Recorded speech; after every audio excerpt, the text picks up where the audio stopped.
Today on Eye on Northwest Politics, federal abortion protections are gone. Abortion laws now up to individual states. Abortion is legal in Oregon and Washington, so why are local clinics so affected by this decision? We talk with President and CEO of Planned Parenthood of the Columbia-Willamette, Ann Udall. Plus, what is the future of the Supreme Court? The approval of the court and the legitimacy of the court have all been taking a beating. Lewis and Clark political science professor Ben Gaskins weighs in on the consequences of the High Court's recent rulings. And is outdoor school a thing of the past? Portland Tribune's editor-in-chief Dana Haynes tells us why the critical program is teetering on the edge. Eye on Northwest Politics starts right now.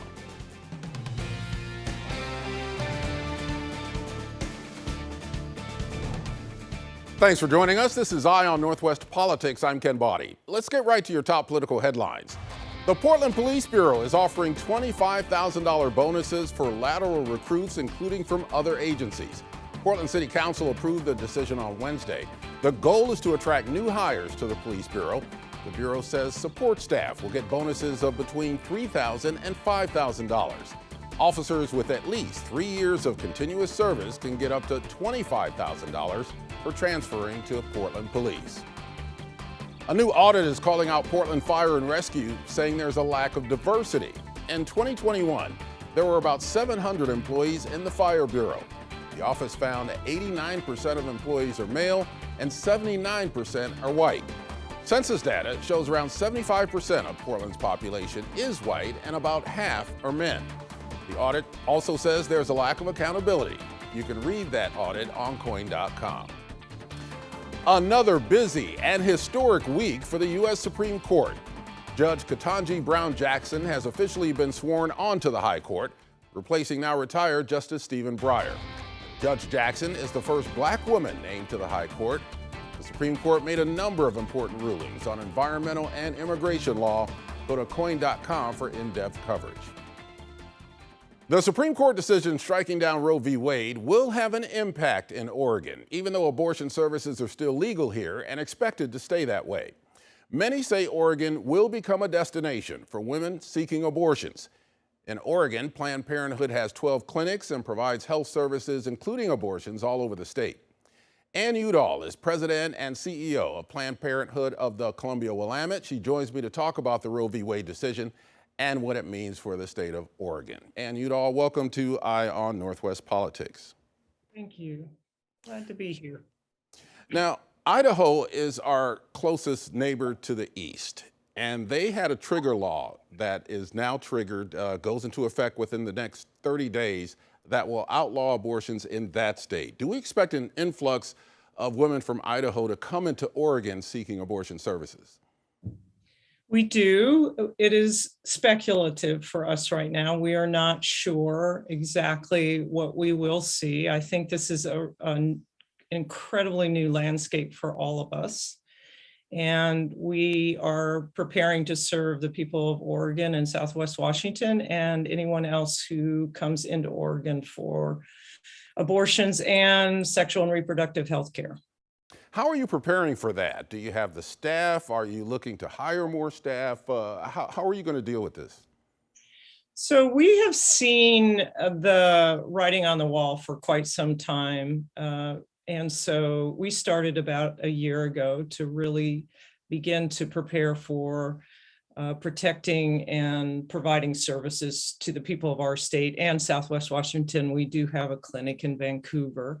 We have been building out some of our facilities. We have hired additional staff.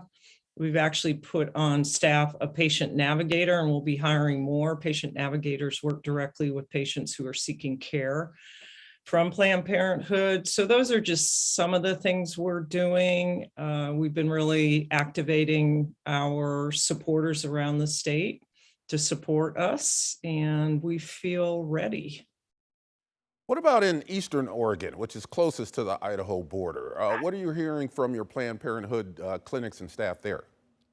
Thank you for asking. One of the things that we started about a year ago was to look at Eastern Oregon. It is in our service area, and it is extremely difficult for people in Eastern Oregon to receive sexual and reproductive health care services. Many of them currently go into Idaho.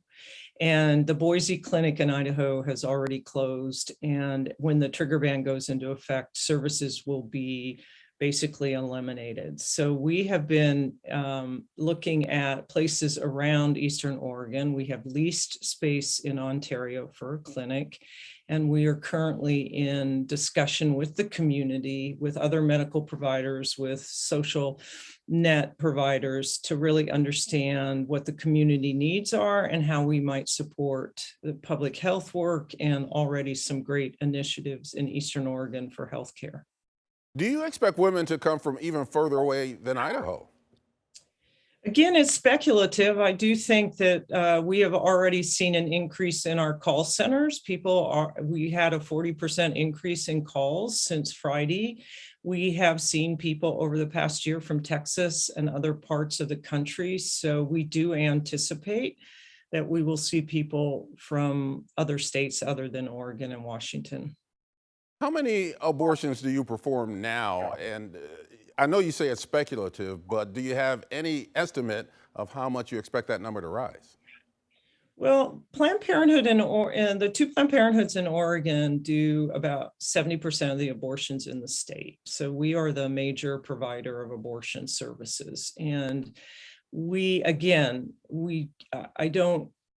I hesitate to give specific numbers because I think, as I said, this is a new landscape. And so we're continuing to really look and watch. We know we're ready, regardless of the need and how high that might be. Is Planned Parenthood doing anything to help women with travel expenses or the cost of the procedure itself? Yeah, that's a great question. There has been a great deal of interest in supporting and helping individuals who will be seeking abortions. Northwest Abortion Fund has been the primary source for helping people with travel. We have a website up called weareppcw.org that will provide anybody who's interested in supporting travel expenses, et cetera. There's a number of initiatives happening. And so I would really encourage people to look at our website to get a little more information about where they can support all of us who are doing this work right now. Any other community-based groups that are helping you deal with these issues? Yes, one of the really exciting things that has happened in the past several months is the allocation of $15 million from the state into the Reproductive Health Equity Fund.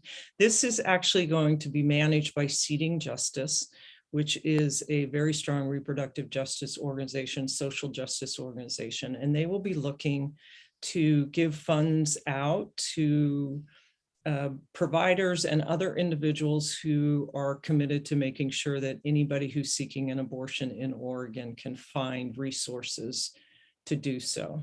So that would be one I would call out. How much do you think that $15 million will help Planned Parenthood?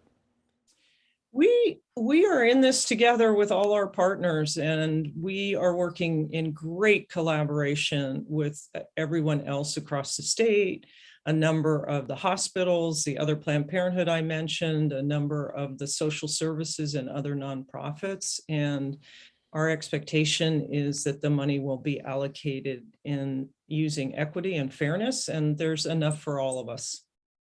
Have you beefed up security surrounding your clinics, and do you expect more security concerns as Oregon becomes a destination as we expect? Security and privacy is a number one goal for us at Planned Parenthood for both our staff and our patients. Planned Parenthoods over the past decade have come under some pretty violent attacks, including the killing of providers. So we have always paid attention to security. We will continue to do so. We do anticipate a heightened level of interest, and we will make sure that people coming to our clinics are safe and that our staff is safe. How much national coordination is there among Planned Parenthood chapters across the nation, with some states allowing abortions, others not, clinics having to close, others like yours having to gear up? How much national coordination on this issue is there? There's 49 independent affiliates. We all are standalone C3s. And so we have to follow the laws of our state. We have to follow the direction and guidance of our board. And we stay in close touch because we are all of us are committed to the mission of Planned Parenthood. And all of us are committed to offering the very best healthcare and sexual and reproductive needs.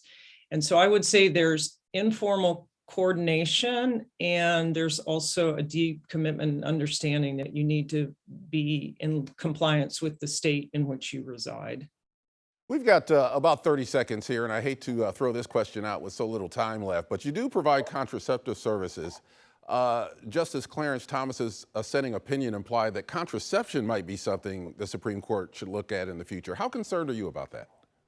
I am very concerned. I'm concerned that the Supreme Court, by rejecting precedent, by rejecting standard approach to law, has opened the door in a way that is a very, very slippery slope. If you saw what happened today in Alabama, where the Attorney General has banned drugs for transgender individuals based on the Dobbs decision, that was exactly what was cited. You can see where the potential for marginalization and deep prejudice is going to potentially begin to happen across the country. It scares me very much. Ann Udall, thank you for joining me for Eye on Northwest Politics. You're very welcome. Thanks for having me today. Next, we talk Supreme Court, Congress, and the presidency with Lewis and Clark political science professor Ben Gaskins. His take on what's happening in this country and where we're headed next on Eye on Northwest Politics.